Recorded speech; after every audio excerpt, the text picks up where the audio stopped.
जय श्री राधे कृष्ण। आप सभी का आपके अपने YouTube चैनल पे बहुत बहुत स्वागत है। आइए आज आप सब सुनेंगे परिवर्तिनी एकादशी व्रत की कथा और फिर सुनेंगे एकादशी के व्रत में एकादशी माता की आरती। आप सभी भक्तों को परिवर्तिनी एकादशी व्रत की ढेर सारी शुभकामनाएं। आप सभी के जीवन में भगवान विष्णु माता लक्ष्मी की कृपा से आप सभी को सभी प्रकार के सुख और समृद्धि की प्राप्ति हो। भाद्रपद माह के शुक्ल पक्ष की एकादशी को इसे परिवर्तिनी एकादशी, वामन एकादशी, जल झुलनी एकादशी, अंक परिवर्तिनी एकादशी, ढोल ग्यारस, पद्मा एकादशी, दान एकादशी आदि नामों से जाना जाता है। जो भी भक्त सच्ची श्रद्धा के साथ, नियम और निष्ठा के साथ परिवर्तिनी एकादशी का व्रत करते हैं, इस दिन कथा श्रवण करते हैं, तो इस व्रत के प्रभाव से वाजपेयी यज्ञ के बराबर पुण्य फलों की प्राप्ति होती है। यह पापियों के पाप नाश के लिए इससे बढ़कर कोई अन्य उपाय नहीं। जो मनुष्य इस एकादशी को भगवान विष्णु के वामन स्वरूप की पूजा करते हैं, उनसे तीनों लोक पूज्य हो जाते हैं। इस व्रत के बारे में भगवान श्री कृष्ण ने स्वयं युधिष्ठिर से कहा है कि जो इस दिन कमल नयन भगवान का कमल से पूजन करते हैं, वे अवश्य भगवान के समीप जाते हैं। जिसने भाद्रपद शुक्ल एकादशी को व्रत और पूजन किया, उसने ब्रह्मा विष्णु सहित तीनों लोकों का पूजन किया। अतः हरिवासर अर्थात एकादशी का व्रत अवश्य ही करनी चाहिए।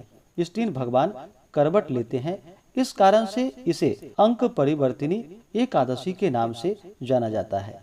तो आइए सुनते हैं परिवर्तिनी एकादशी व्रत की कथा। तो बोलिए प्रेम से भगवान विष्णु की जय, माता लक्ष्मी की जय, एकादशी माता की जय, वामन भगवान की जय, श्री राधा कृष्ण की जय, सर्वदेवी देवता की जय। अनेक प्रकार की कथाओं को सुनकर पांडु नंदन ने भगवान श्री कृष्ण से कहा कि हे प्रभु, अब आप कृपा कर मुझे भाद्रपद शुक्ल पक्ष की एकादशी के महात्म्य की कथा सुनाइए और यह भी बतलाइए कि इस एकादशी का देवता कौन है, इसकी पूजा की क्या विधि है।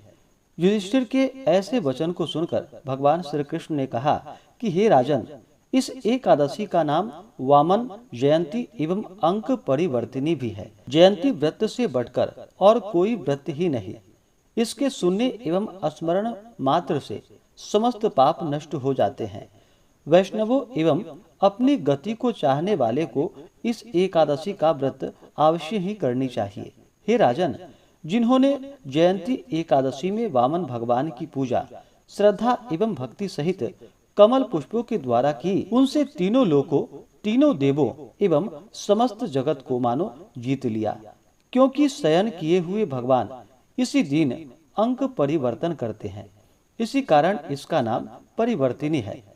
इतनी कथा को सुनकर युधिष्ठिर ने विनय पूर्वक कहा कि हे भगवान, यह बात मेरे हृदय में महान संदेह उत्पन्न कर रही है कि आप कब सोते हैं, कब जागते हैं और कब करवट बदलते हैं।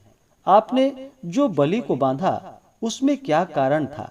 महाराज युधिष्ठिर के ऐसे वचन को सुनकर भगवान बोले कि हे राजन, अब पापों को नाश करने वाली कथा कहता हूँ, आप सुनो।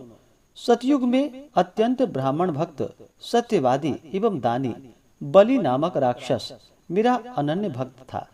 उसने अपने यम, नियम एवं तप, दान और यज्ञ द्वारा त्रिलोक्यों को कंपित कर रखा था। उसके यज्ञ, दान और तप से भयभीत इंद्र देवताओं को साथ लेकर मेरे यहाँ पर आया और मेरी स्तुति एवं प्रार्थना की। तब मैंने इंद्र के स्वार्थ साधनार्थ वामन स्वरूप धारण कर उसे जीता।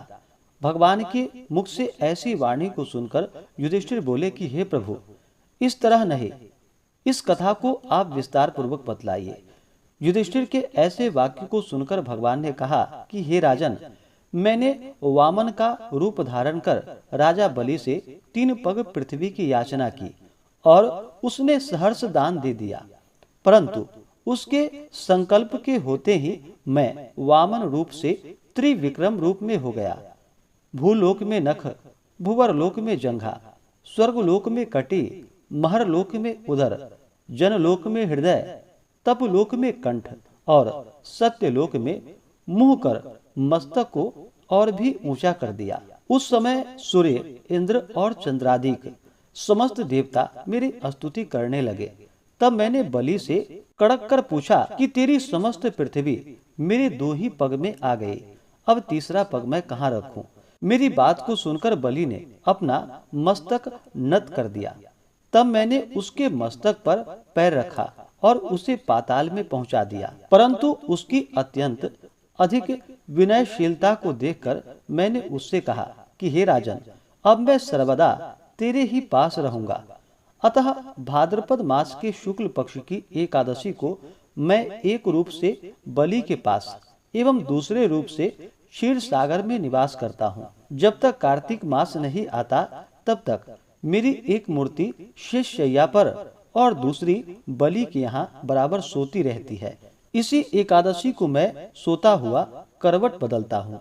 अस्तु, इस एकादशी को त्रिलोकी भगवान की पूजा एवं दान तथा रात्रि का जागरण अक्षय पुण्य और महा मंगल फल देने वाला है, और इसको करने वाले एवं इस कथा को सुनने वाले अवश्य ही स्वर्ग और मुक्ति को प्राप्त होते हैं। तो बोलिए प्रेम से भगवान विष्णु की जय, माता लक्ष्मी की जय। तो आइए अब सुनते हैं एकादशी माता की आरती।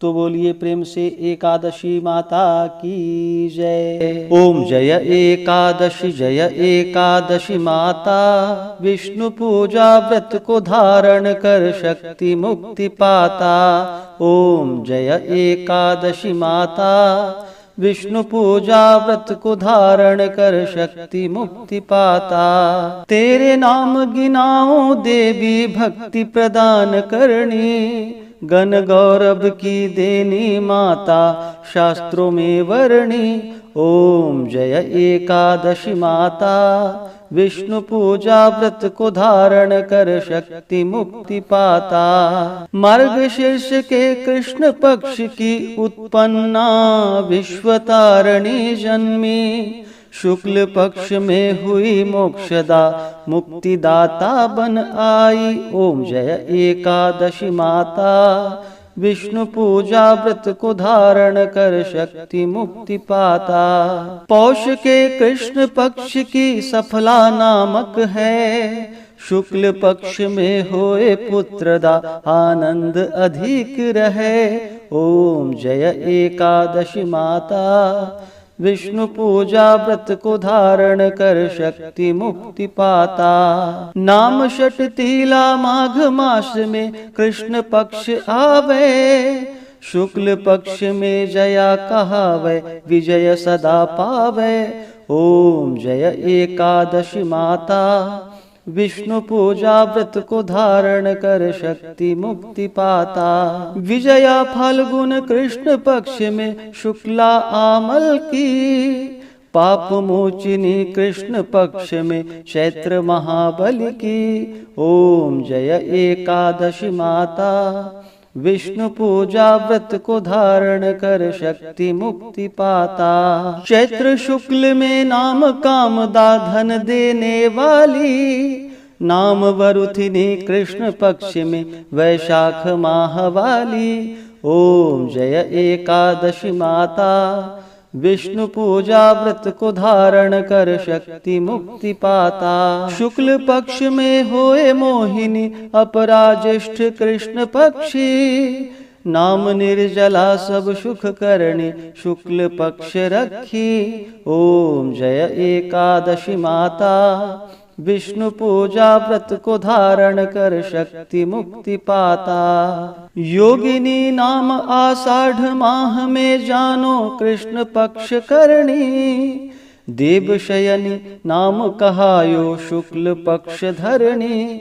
ओम जय एकादशी माता, विष्णु पूजा व्रत को धारण कर शक्ति मुक्ति पाता। कामिका श्रावण मास में आवे कृष्ण पक्ष कहिए, श्रावण शुक्ल में होए पवित्रा आनंद से रहिए। ओम जय एकादशी माता, विष्णु पूजा व्रत को धारण कर शक्ति मुक्ति पाता। अजा भाद्रपद कृष्ण पक्ष की परिवर्तिनी शुक्ला, इंद्रा अश्विनी कृष्ण पक्ष में व्रत से भव सागर निकला।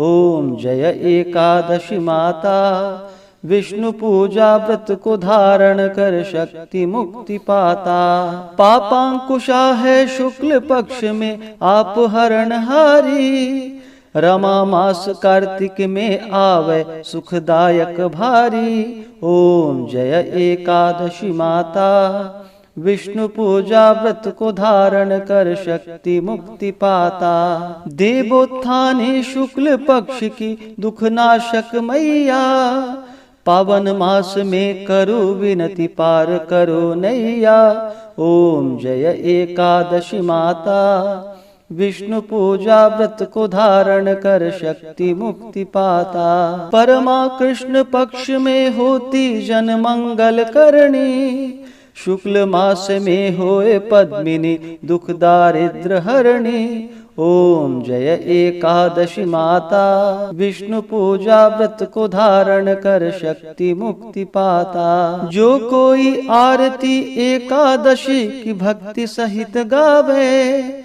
जन गुरुदिता स्वर्ग कवासा निश्चय ही पावे। ओम जय एकादशी माता, विष्णु पूजा व्रत को धारण कर शक्ति मुक्ति पाता। ओम जय एकादशी माता, विष्णु पूजा व्रत को धारण कर शक्ति मुक्ति पाता। हाँ शक्ति मुक्ति पाता, हो शक्ति मुक्ति पाता। तो बोलिए प्रेम से एकादशी माता की जय, भगवान विष्णु की जय, माता लक्ष्मी की जय, वामन भगवान की जय, श्री राधा कृष्ण की जय, सर्वदेवी देवता की जय। तो आशा करता हूँ कि यह कथा और आरती आपको अच्छा लगा हो। इसी प्रकार से ज्ञानवर्धक जानकारियाँ प्राप्त करते रहने के लिए हमारे इस चैनल पे अगर आप नए हैं तो चैनल को लाल बटन दबा करके सब्सक्राइब करें, साथ में बेल आइकन घंटी को दबाएं ताकि मेरे वीडियो का नोटिफिकेशन आपको समय से मिलता रहे। वीडियो को लाइक करें, शेयर करें, सुखी रहें और स्वस्थ रहें। जय श्री राधे कृष्ण। धन्यवाद।